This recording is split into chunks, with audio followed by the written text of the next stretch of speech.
सभी साधकों को प्रणाम। गुरु गीता महात्म्य की चर्चा हम सब कर रहे हैं।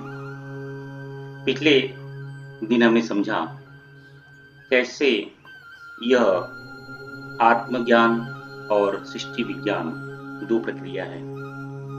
आत्मज्ञान को जानने के लिए मैं क्या हूं का प्रश्न उठता है। सृष्टि विज्ञान को जानने के लिए मैं कौन हूं का प्रश्न उठता है। या यूं कहें तो कि अगर मैं क्या कौन हूं का प्रश्न है तो वह सृष्टि विज्ञान से है। अगर मैं क्या हूं के संदर्भ में प्रश्न है तो वह आत्मज्ञान के संदर्भ में मुझे प्रश्न है। यह आत्मज्ञान बड़ा बहुमूल्य है। आत्मा ही ब्रह्म स्वरूप है। आत्मा या ब्रह्म अनादि है, अनंत है, अखंड है, निर्गुण है, निराकार है, निर्विकार है। उसका कोई देख नहीं सकता है, न उसका कोई घर है। इसलिए वह अविकारी है, अनाश्रय है, अनात्मय है, अदृश्य है, अजन्मा है। इस ब्रह्म ज्ञान को प्राप्त करने के लिए तीन कड़ी है। एक प्रमाता, जिसे यह जिज्ञासा हो कि मैं इस ब्रह्म ज्ञान को जानना चाहता हूं।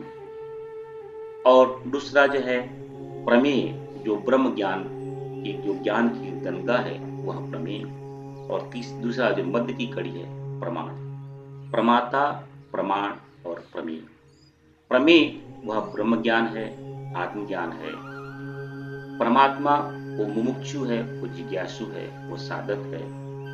और प्रमाण है वह वेद है, जो अपौरुषेय है, इसे किसी ने कहा नहीं है।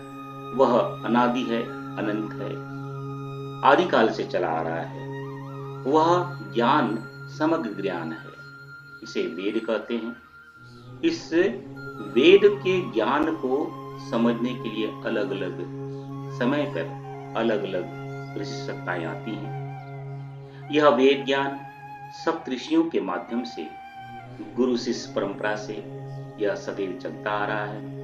और यह ज्ञान सृष्टि के आदिकाल से भगवान विष्णु से लेकर के ब्रह्मा जी से, वशिष्ठ जी से, शक्ति जी से, पराशर जी से, भगवान वेद व्यास से, गौड़पाद जी से, सुखदेव जी से, गोविंद आचार्य जी से, भगवान शंकराचार्य जी से और अनंत शिष्य गुरु शिष्य परंपरा के माध्यम से यह चला आ रहा है।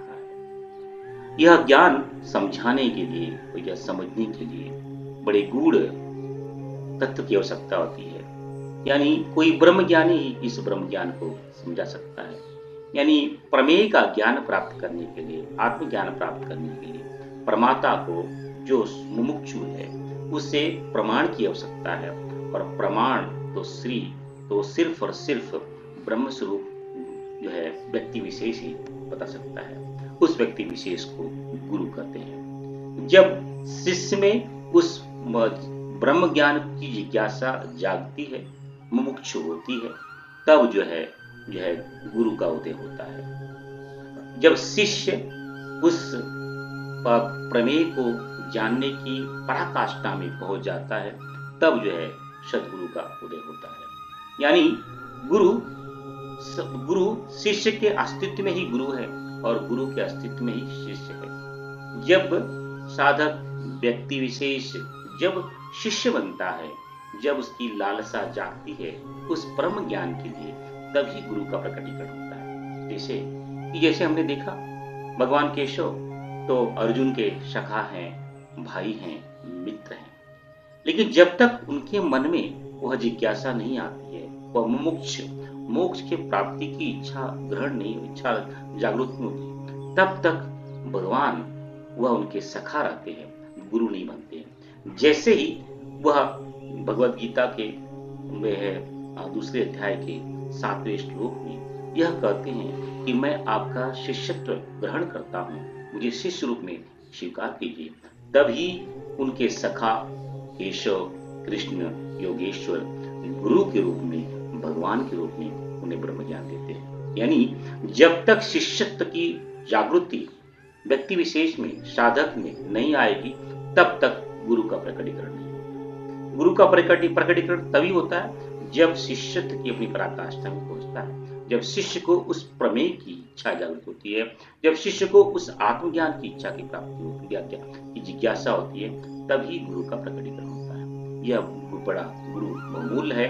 यह गुरु ही तो है जो वेद के ज्ञान को, जो प्रमाण को प्रमेय तक पहुंचाने की जो प्रक्रिया है वह प्रमाता तक पहुंचाता है। इसलिए गुरु वह है जो प्रमाता को प्रमेय से एकाकार करवा सके, वह है गुरु। इसी संदर्भ में यह गुरु क्या है, गुरु क्यों है, गुरु कैसे है, गुरु की आवश्यकता क्यों है, इसी यह जगत जननी माता ने यह विचार किया कि मेरे जो बच्चे हैं उन सबको, जो जिज्ञासु हैं, जो मुमुक्षु हैं, उन्हें यह ब्रह्म ज्ञान कैसे प्राप्त होगा। इसलिए उन्होंने उदाहरण प्रस्तुत करते हुए अपने बच्चों के लिए, हम सबके लिए, हम सबके लाभ के लिए उन्होंने शिष्यवत यह प्रार्थना जो है जगत पिता महादेव से करते हैं।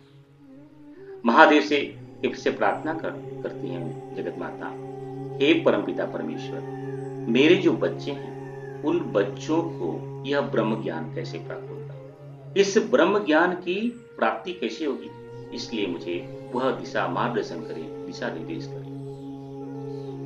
उस प्रश्न से महादेव बड़ा प्रसन्न होते हैं और उस प्रसन्नता से में वो जो है गुरु का ज्ञान देते हैं। इसलिए हमने 6 श्लोकों में देखा कुछ महत्वपूर्ण बातें निकल के आती हैं। पिछले 6 श्लोक में हमने देखा कि माता जगत जननी माता कहती हैं, मुझे गुरु दीक्षा प्रदान करें। और गुरु दीक्षा, यह गुरु दीक्षा क्यों प्रदान करें, क्योंकि वह तो स्वयं जगत जननी है, उसे तो सब कुछ ज्ञान है। तो यह क्यों वह कहती हैं जगत पिता से, आदि गुरु भगवान शंकर से, यह क्यों कहती हैं कि मुझे गुरु दीक्षा प्रदान करें, ताकि जो उनके पुत्र हैं, जो हम लोग हैं, वह उनके लिए दृष्टांत बन सके कि अगर ब्रह्म ज्ञान प्राप्त करना है तो पहले गुरु की शरण जाना होगा, और गुरु की शरण में जाकर के गुरु को अपनी इच्छा देनी पड़ेगी, गुरु के अंदर समर्पण, विसर्जन, मिलन करना पड़ेगा, उसके पश्चात ही हमें वह ब्रह्म ज्ञान प्राप्त होगा। इसलिए पिछले श्लोकों में माता जगत जननी हम सबको यह ज्ञान करवाने के लिए, अगर हमें प्रमेय, हमें आत्मज्ञान प्राप्त करना है तो हमें सर्वप्रथम गुरु की शरण में जाकर के अपना विसर्जन, विलय और समर्पण करना पड़ेगा। तो यही भावना जो है पिछले श्लोकों में की गई है।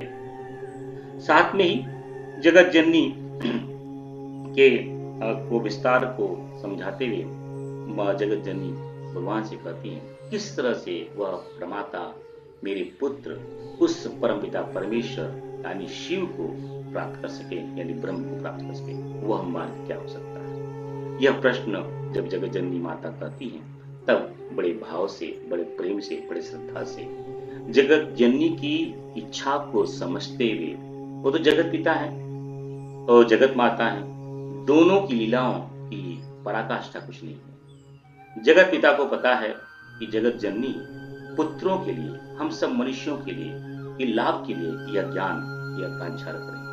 इसलिए वह उसी संदर्भ में उसका उत्तर देते हैं कि यह प्रश्न बड़ा लोक हितकारी है। यानी लोक हितकारी का तात्पर्य है कि यानी जो साधक, जो शिष्य इस संदर्भ को, इस संवाद को सुनेगा, उसके अंदर मुमुक्षु और जिज्ञासा जागृत होगी और वह प्रमाता बन करके, वह जिज्ञासु बन करके, वह मुमुक्षु बन करके गुरु के शरण में शरणागति होकर के गुरु से वह प्रमाण का, वेद का ज्ञान लेकर के मुझमें लीन हो जाएगा, आत्मज्ञान को प्राप्त करेगा। और परमपिता परमेश्वर इसी संदर्भ में आगे बताते हैं कि गुरु और ब्रह्म दोनों एक ही हैं, दोनों पर्यायवाची शब्द हैं। यानी गुरु, शिव, ब्रह्म एक ही शब्द के अलग अलग नाम हैं और जब तक यह ज्ञान गुरु के मुख से शिष्य को प्राप्त नहीं होगा तब तक वह जीवन भर भटकता रहेगा। वह कुछ भी कर ले, कुछ भी शास्त्र पढ़ लिए, वेद पढ़ लिए, मंत्र पढ़ ले, तब तक जो है उसे उस ब्रह्म ज्ञान की प्राप्ति नहीं हो सकती। उसी के संदर्भ में जो है ये जो हमने अब तक समझा, प्रमाता, प्रमाण और प्रमेय। प्रमाता यानी हम सब जिज्ञासु, जिन्हें ब्रह्म ज्ञान की जिज्ञासा है, वह है प्रमाता, जो सृष्टि विज्ञान में लुप्त है, लेकिन जो है उसके अंदर जिज्ञासा वो मुख्य जागती है कि मैं उस प्रमेय को, उस आत्म ज्ञान को प्राप्त कर सकूं, उसके लिए ललायित होता है। तब जो है यह ज्ञान जो है उसे प्राप्त करने के लिए वेद की शरण लेना पड़ता है, और वेद का ज्ञान तो सिर्फ और सिर्फ गुरु ही दे सकता है। या कहने का तात्पर्य ये है कि जब जीव को ब्रह्म में जो है लीन होने की, साक्षात्कार होने की, आत्मसात होने की प्रक्रिया जब शुरू होती है, तो उसे गुरु के शरण में जाकर के गुरु दीक्षा लेनी पड़ती है। गुरु दीक्षा यह शब्द मात्र नहीं है, गुरु को अपनी इच्छा, पूर्ण रूप से इच्छा को दे देना, यह कहलाता है गुरु इच्छा, गुरु दीक्षा। यानी हमारी कोई भी उत्काष्ठा ना हो, हमारी कोई भी लालसा ना हो, हमारी कोई भी प्रपंच ना हो, हमारा कोई भी हित ना हो, सिर्फ अपनी सभी इच्छाओं को, अपनी सभी कामनाओं को, अपनी सभी क्रियाओं को, अपने सभी ज्ञान को, अपनी सभी शक्ति को सिर्फ गुरु के चरणों में समर्पण कर देना ही गुरु दीक्षा है। अगर अहंकार रहा तो गुरु दीक्षा प्राप्त नहीं हो सकती। इसलिए जब हम भी देखते हैं, जब हम कभी श्रेष्ठ के पास में जाते हैं, यानी मंदिर में जाते हैं, तो पहले अपनी चप्पल को निकाल देते हैं। चप्पल को निकालने का अर्थ ये होता है कि हम जो है अपने अहंकार को बाहर के रख दिया जाते हैं, और उसके पश्चात जो है मंदिर में जाते हैं, अहंकार को नीचा करके, अहंकार को समाप्त करके गुरु के पास जाते हैं। यानी जब भी शिष्य को, जब भी व्यक्ति विशेष को, यानी जीव को इस सृष्टि विज्ञान से बाहर निकल के ब्रह्म ज्ञान की लालसा पैदा होती है, जिज्ञासा पैदा होती है, आत्मज्ञान जब को आत्म साक्षात्कार करने के लिए, आत्म ज्ञान के प्राप्त करने की इच्छा जागृत होती है, तब उसे गुरु की आवश्यकता होती है। तो पहली शर्त ये होगी कि जब भी जीव को ब्रह्म से एकाकार करने की उत्कृष्ट दुर्लभ इच्छा जागृत होती है, तब जो है उसे गुरु के ये आवश्यकता होती है। पहली शर्त ये होगी। दूसरी शर्त होगी, गुरु की आवश्यकता पूर्ण होने पे, गुरु मिलने के पश्चात दूसरी शर्त ये लागू हो जाती है, शिष्य को यानी जीव को वह पूर्ण रूप से अपनी इच्छाओं को समर्पण, विसर्जन और विलय गुरु के चरणों में करता है, तब जो है वह शिष्य बनता है। पहली यह लालसा पैदा हो कि मुझे इस सृष्टि विज्ञान से आत्मज्ञान की प्राप्ति करनी है, तो पहली यह लालसा उत्कृष्ट होते ही हमें गुरु की आवश्यकता होती है। गुरु की आवश्यकता होती है, उस समय गुरु का प्रकटीकरण, गुरु प्रकट हो जाते हैं। लेकिन वह गुरु ज्ञान तब तक नहीं मिलता है, वह ब्रह्म ज्ञान तब तक नहीं मिलता है जब तक हम अपनी संपूर्ण इच्छाओं को उस गुरु के चरणों में समर्पित नहीं करते। यह दूसरी शर्त। जीव, गुरु और ब्रह्म की जो एकता है, उसके अंदर जो एक समानता है, जो एक रूपता है, अगर जीव को ब्रह्म बनना है तो पहली शर्त है कि जीव के अंदर सृष्टि विज्ञान से बाहर निकल के आत्मज्ञान की लालसा और जिज्ञासा पैदा हो। जब यह जिज्ञासा अपने अंतिम क्षण पे आएगी, तब जो है गुरु का प्रकटीकरण। अब गुरु का प्रकटीकरण होने के पश्चात दूसरी शर्त लागू हो जाती है, जब तक शिष्य उस अपने सभी इच्छाओं को अपनी इच्छाओं को गुरु के चरणों में समर्पित नहीं कर देता है, उसे गुरु दीक्षा नहीं देता है, तब तक जो उसे ब्रह्म ज्ञान की प्राप्ति हो सकती है। ये दो शर्तें लागू होती हैं, तब जो है हमें तब जो है गुरु सदगुरु बन करके हमें वह ब्रह्म ज्ञान करवाता है। पहले दो शर्तें लागू होती हैं। पहले हम जो है जीव सृष्टि विज्ञान से ऊपर उठ करके ब्रह्म विज्ञान, आत्मज्ञान की तरफ जिज्ञासा को जागरूक करना, उस समय गुरु का प्रकटीकरण होता है। और दूसरी शर्त जब हम अपनी इच्छाओं को पूर्ण रूप से अपने गुरु चरणों में समर्पण, विसर्जन, विलय कर देते हैं, अपनी सभी इच्छाओं को गुरु के चरणों में समर्पित कर देते हैं, तब जो है गुरु ज्ञान देता है। गुरु जो है जो है ब्रह्म ज्ञान देता है और वहां से हमारी प्रक्रिया शुरू होती है। तो ये चीजें निकल के आती हैं।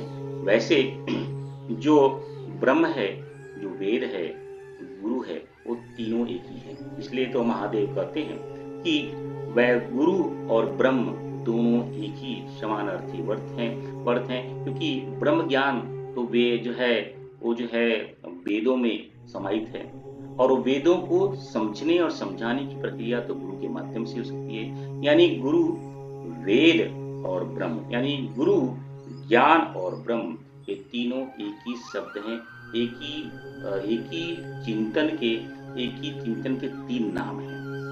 गुरु, ज्ञान, ब्रह्म, शिव, ये समानवाची शब्द हैं। यानी ईश्वरो गुरुर आत्मेति मूर्तिरो रूपेवाम, यानी इनकी मूर्तियां अलग अलग हैं, इनके नाम और रूप अलग हैं। गुरु को हम गुरु कहते हैं, वेद को हम प्रमाण कहते हैं, ब्रह्म को शिव कहते हैं। लेकिन अगर ये वैसे देखा जाए, ये तो हमारे मन में जो जिसके मन में भेद है, जो व्यक्ति विशेष जो है, उसे यह भेद दिखाई देता है। लेकिन जिसने आत्मज्ञान प्राप्त कर लिया है, जो वो आत्मज्ञान की तरफ अग्रसर होता है, उसे न गुरु में, न वेद में, न ब्रह्म में कोई भेद नहीं दिखाई देता है, क्योंकि यह भगवान शिव की वाणी है। इसलिए भगवान शिव कहते हैं, न गुरु, न वेद, न ब्रह्म, ये अलग अलग नहीं है, यह एक ही है, और ये तीनों ही समानार्थी हैं। इन्हीं में ब्रह्म कह दो, या आत्मा कह दो, या शिव कह दो, या ओंकार कह दो। कहने का तात्पर्य है, जो ब्रह्म ज्ञान देता है, जो ब्रह्म ज्ञानी है, वह कहलाता है गुरु। जिसके अंदर ब्रह्म ज्ञान है, इसलिए वह उसके अंदर ब्रह्म प्रतिष्ठित है, यानी उसके अंदर वेद भी प्रतिष्ठित है। यानी गुरु, वेद और ब्रह्म तीनों एक ही है। इसलिए भगवान शिव आज माता जगत जननी के माध्यम से हम सबको बताते हैं कि जब हम गुरु के पास जाते हैं, अपनी इच्छाओं को समर्पण करते हैं, हमें वेद ज्ञान, ब्रह्म ज्ञान की प्राप्ति होती है। तो इस तरह से जो है हमने समझा कि गुरु के माध्यम से ही ब्रह्म ज्ञान प्राप्त हो सकता है। वेदों में ब्रह्म ज्ञान को बताने के लिए 4 प्रक्रिया बताई गई हैं, 4 उसके स्टेप्स हैं। पिछले चर्चाओं में हमने समझा कि 4 स्टेप्स कैसे कैसे हो सकते हैं। पहले उन 4 स्टेप्स को वेदों में महावाक्य कहा जाता है। इन महावाक्यों को जो है भगवान शिव ने भी जो है सुखदेव जी को बड़े विस्तार से समझाया है। सुख उपनिषद में इसकी चर्चा बड़े लंबे से की है। प्रत्येक महावाक्य अलग अलग वेद से लिए गए हैं। ये 4 वेद हैं, 4 वेदों से अलग, हर एक वेद से एक एक महावेद लिए गए। तो पहली तो महावाक्य है, बोलो या 4 सूत्र कह लें। ये 4 सूत्रों में जो पहला सूत्र है, उससे कहते हैं प्रज्ञानन ब्रह्म, यानी उस ब्रह्म के बारे में संपूर्ण जो जानकारी है, उसे इकट्ठा कर लेना, उसे जान लेना ही कहलाता है प्रज्ञानन ब्रह्म। यह ज्ञान कहाँ से मिलेगा? यह ज्ञान हमें वेद पठन पाठन से मिलेगा, महाकाव्य पठन पाठन से मिलेगा। यह ज्ञान हमें जो है स्मृतियों से मिलेगा, पुराणों से मिलेगा। जब यह ज्ञान, यह जो शास्त्र है, शास्त्र अर्थात यानी वेद, उपनिषद जो है, स्मृति, महापुराण, जो है महाकाव्य, इन सब का पठन पाठन मनन चिंतन और ध्यान करने से हमें प्रज्ञान ब्रह्म यानी ब्रह्म की जानकारी मिल जाती है। लेकिन महादेव एक बात यहाँ पे बड़े डंके की चोट के माध्यम से हम सबको बताना चाहते हैं कि जो वेद शास्त्र पुराण इतिहास है, यानी वेद शास्त्र है, इतिहास है, स्मृति है, मंत्र है, तंत्र है, ये जो विविध विद्याएं हैं, यह विविध विद्याएं जीव के चित्त को भ्रमित कर देती है। भले ही हमें प्रज्ञानन ब्रह्म का ज्ञान प्राप्त हो गया है, लेकिन कभी कभी यह भ्रमित कर देती है, क्योंकि यह ज्ञान जो प्राप्त हमने किया है, यह हमारे अंदर अहंकार पैदा कर सकता है, हमारे अंदर जो है हमें भ्रमित कर सकता है। इसलिए महादेव कहते हैं कि वेद शास्त्र पुराण इतिहास स्मृति मंत्र तंत्र उच्चाटन विद्याएं शैव परंपरा, शैव परंपरा में, आगम परंपरा में, निगम परंपरा में जो भी ज्ञान की धाराएं चल रही हैं, जो विविध विद्याएं हैं, उन सब को बिना गुरु के आत्मसात किए वह यह ज्ञान हमारे जीव को, हम जैसे प्राणियों के चित्त को भ्रमित कर सकता है, हमें जो है भटका सकता है। इसलिए महादेव का आदेश है कि प्रज्ञान ब्रह्म यह पहली सीढ़ी है, यह पहला सूत्र है। लेकिन यह सूत्र बिना गुरु के संरक्षण में न मिले तो यह हमें भ्रमित कर सकता है। इसलिए महादेव कहते हैं इस प्रज्ञानन ब्रह्म को प्राप्त करने के पश्चात जो है गुरु दीक्षा, गुरु के समीप में जाकर के, गुरु के संपर्क में जाकर के गुरु उपदेश लेना चाहिए। गुरु उपदेश किस महाभाव से मिलता है? तत्त्वमसि से मिलता है, यानी तत्त्वमसि। जब गुरु में हम समर्पण के पूरी, गुरु भी क्या करता है, जब कोई शिष्य गुरु के पास में जाता है तो जो है 3 चीजों को देखता है। क्या इसके अंदर वह क्षमता, जिज्ञासा है, वह जिज्ञासा की जब उत्कृष्ट लेवल की जिज्ञासा है, सिर्फ जो है प्रश्न के रूप में नहीं, सिर्फ तर्क के लिए नहीं, सिर्फ जानने के लिए नहीं, यह जिज्ञासा उत्कृष्ट लेवल की जिज्ञासा है जो है, तो यह पहली सीढ़ी वह चेक करता है गुरु।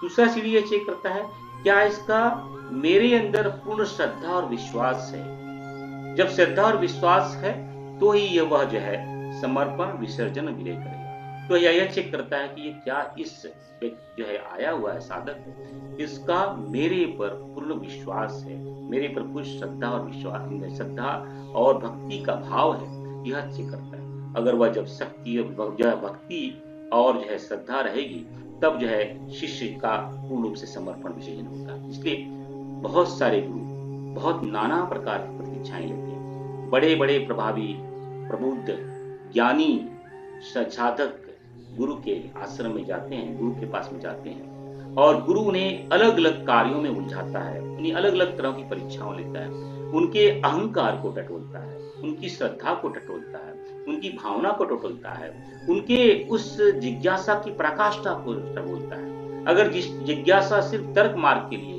सिर्फ जानकारी मार्ग के लिए है तो उसे इतना पीछे ढकेलता है गुरु ताकि वह छोड़ करके चला जाए। अगर जिज्ञासा उत्कृष्ट होगी, प्रगाढ़ होगी तो शिष्य सदैव जो है गुरु के पास में लगा रहेगा। कितनी भी अड़चने आएंगी, कितना भी गुरु धित्कारेगा, कितना भी गुरु दूर बटाने की चेष्टा करेगा, मतलब गुरु तो ये परीक्षा लेने के लिए करता है क्या इसमें सचमुच टटोलता है, क्या सचमुच इसके अंदर जिज्ञासा है कि नहीं। जिज्ञासा है तो कितनी जिज्ञासा है, जिज्ञासा की अगर कुंजी टिक मार्क होती है तो भी चेक करता है क्या इसकी मेरे अंदर श्रद्धा और भक्ति है कि नहीं, क्या इसका मेरे पर विश्वास है कि नहीं, तो उसको पूर्ण रूप से टटोलता है। जब उसका जो है यह भी जो है जब उसे मालूम हो जाता है गुरु को यह इसकी श्रद्धा और भक्ति है, फिर यह चेकता है इसके अंदर अहंकार कितना है, क्या इसने अहंकार का त्याग किया है कि नहीं। तो तीनों चीजों को टटोलने के पश्चात पहले जिज्ञासा की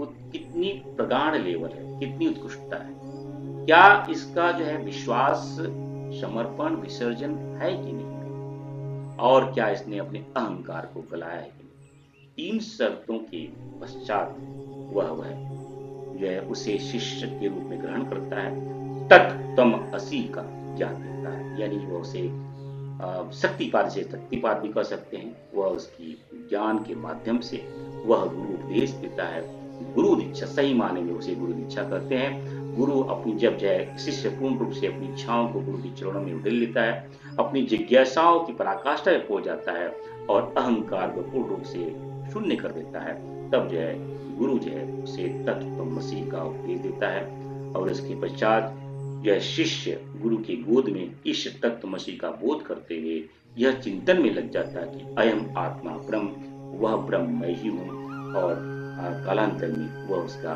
ब्रह्म का साक्षात्कार कर लेता है और अहम ब्रह्मास्मि के ज्ञान को प्राप्त करता है। तो 4 कड़ियां हैं, प्रज्ञानन ब्रह्म, तत्त्वमसि, अयम आत्मा ब्रह्म, अहम ब्रह्मास्मि। इस प्रज्ञानन ब्रह्म को लक्षण महावाक्य कहते हैं, तत्त्वमसि को गुरु आदेश महावाक्य कहते हैं, अयम आत्मा ब्रह्म को अनुसरण महावाक्य कहते हैं, अहम ब्रह्मास्मि को अनुभव महावाक्य कहते हैं। इसलिए महादेव कहते हैं यह ब्रह्म ज्ञान न शास्त्र पढ़ने से, न वेद पढ़ने से, न मंत्र करने से, न जप करने से, न शैव परंपरा और शक्ति परंपरा में जितनी विविध विद्याएं हैं उसको आत्मसात करने से प्राप्त नहीं होता है। भले ही उस ब्रह्म का लक्षण का ज्ञान हमें जो है जानकारी में प्राप्त हो जाती है, लेकिन यह ज्ञान हमें कभी कभी यह चित्त को भ्रमित भी करती है। इसलिए महादेव ने जगत जननी के माध्यम से हम सबको संदेश पहुंचाया है कि यह ज्ञान जानकारी वेद, रामायण, महाभारत जितनी भी काव्य है उनको पढ़ने से हमें जो है, अगर जब तक हमारा गुरु का आदेश में जो है बहुत सारे साधक जो है वेद पढ़ करके, भगवत गीता पढ़ के अपनी हमें लगता है कि हमें ज्ञान प्राप्त हो गया है, हमने ब्रह्म को जान लिया है, तो उन्हें वह समझ लेना चाहिए उन्हें कुछ भी नहीं मिला है। ब्रह्म का जानने का जो कुंजी है, जो चाबी है, वो तो सिर्फ और सिर्फ गुरु के पास ही है। और गुरु के पास जाने के लिए 3 शर्तें हैं। ब्रह्म ज्ञान में लीन होने के लिए जो है प्रगाढ़ जिज्ञासा, गुरु के अंदर जो है संपूर्ण विश्वास, श्रद्धा और भावना, और अपने अहंकार को पूर्ण रूप से त्याग।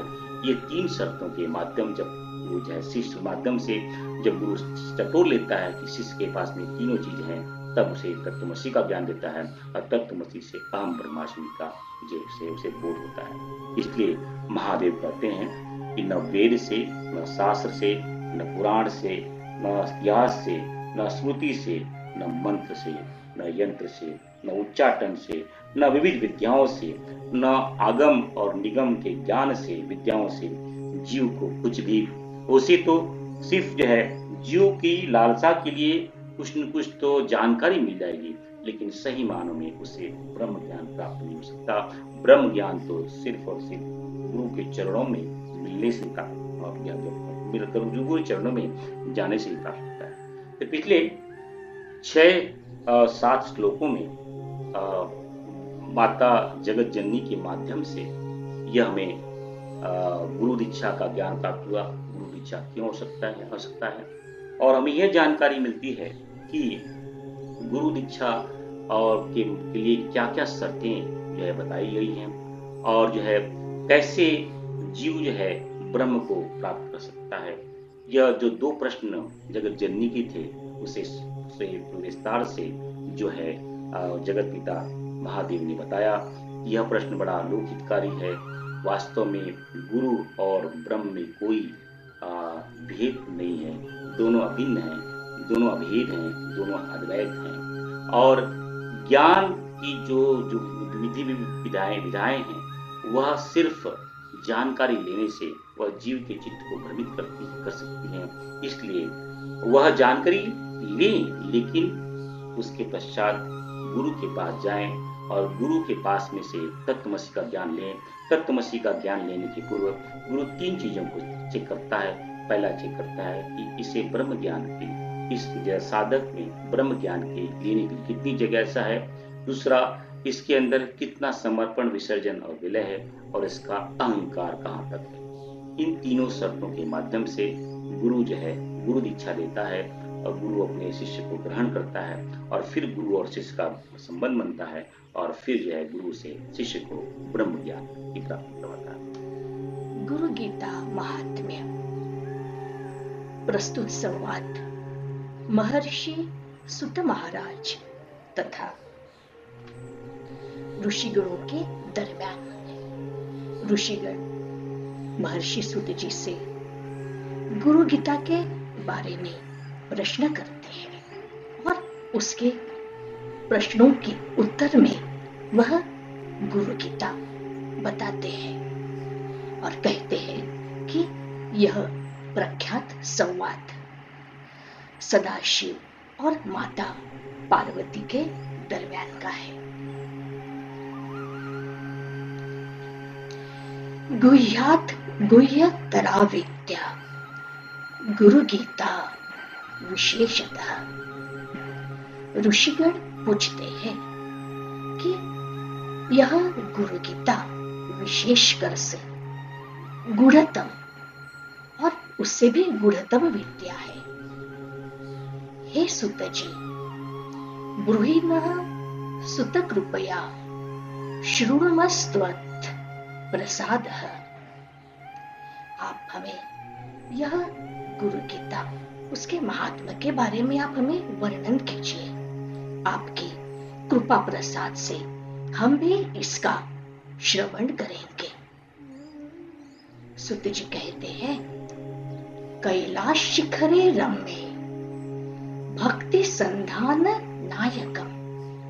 एक बार कैलाश शिखर पर, सुंदर ऐसे कैलाश शिखर पर भक्ति का संधान करने वाले नायक सदाशिव प्रणम्य पार्वती भक्त्या शंकरम पर्यपृच्छत। माता पार्वती ऐसे सदाशिव जी को प्रणाम करती है और उनसे प्रश्न करती है। जगत जननी क्या प्रश्न करती है? ओम नमो देव देवेश परात्पर जगत गुरु। देवी कहती है, हे देवों के देव, हे परात्पर जगत गुरु, सदाशिव महादेव, हे सदाशिव, हे महादेव, मैं आपको नमन करती हूँ। गुरु दीक्षा प्रदेही में मुझे आप गुरु दीक्षा प्रदान कीजिए। केन मार्गेण भो स्वामेन देहि ब्रह्ममयो भवेत्।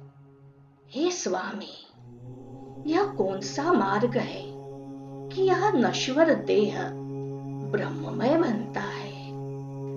त्वं कृपां कुरु मे स्वामेन नमामि चरणों तव। आप मुझ पे यह कृपा कीजिए, मैं आपके चरणों पे नमन करती हूँ। जगत पिता महादेव क्या उत्तर देते हैं? मम रूपासि देवी त्वं त्वत्प्रीत्यर्थं वदाम्यहम्। हे देवी, आप तो मेरा ही स्वरूप है। आपने लोकोपकारकः प्रश्नो न केना अपि कृतः पुरा।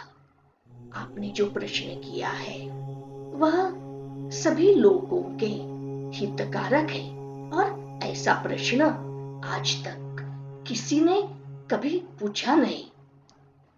त्वत्प्रीत्यर्थम, आपके प्रीति के कारण मैं आपको इसका उत्तर देता हूँ। दुर्लभम त्रिषु लोकेषु तत् शृणुष्व वदाम्यहम्। ये तीनों लोकों में अतिशय दुर्लभ विद्या है, आप इसका श्रवण करें, मैं आपको यह बताता हूँ। गुरुम विना ब्रह्म नान्यत्।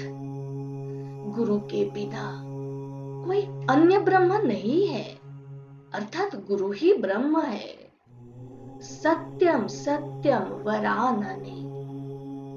हे शुभ मुख वाली, सुंदर मुख वाली, यही सत्य है, यही सत्य है, यही निश्चय सत्य है। वेद शास्त्र पुराणानि इतिहासादिकानि च। वेद शास्त्र, पुराण, इतिहास आदि विद्याएं, मंत्र यंत्र आदि विद्याश्च, स्मृति रुच्चाटनादिकम, मंत्र यंत्र, अन्य विद्याएं,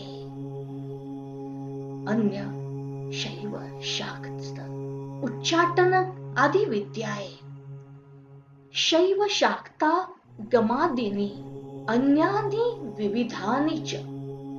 शैव शाक्त, आगम, निगम आदि अन्य विद्याएं, अन्य विधि, अपभ्रंश कराणिह जीवानां भ्रांत चेतसा।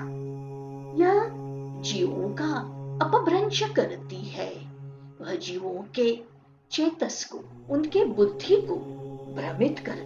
पिछले 7 श्लोकों में हम यह देखा कि गुरु दीक्षा क्या है, जीव और ब्रह्म में की एकता कैसे हो सकती है, और किस तरह से गुरु और ब्रह्म और वेद और शिव एक ही हैं, और बिना गुरु के वेद, रामायण, महाभारत, भगवत गीता पढ़ने से कभी कभी भ्रांति भी हो सकती है। इसलिए शिव का आदेश है, महादेव का आदेश है, बिना गुरु चरणों की कृपा से यह ज्ञान हमें प्राप्त नहीं हो सकता है। इसी के साथ में आज की चर्चा को हम लोग यहीं विराम करेंगे, और जो है आगे की चर्चा को फिर आगे हम लोग आगे करेंगे। तस्मै श्री गुरुवे नमः, तस्मै श्री गुरुवे नमः, तस्मै श्री गुरुवे नमः, तस्मै श्री गुरुवे नमः। इदं गायत्रे इदं नमः, इदं गायत्रे इदं नमः, इदं गायत्रे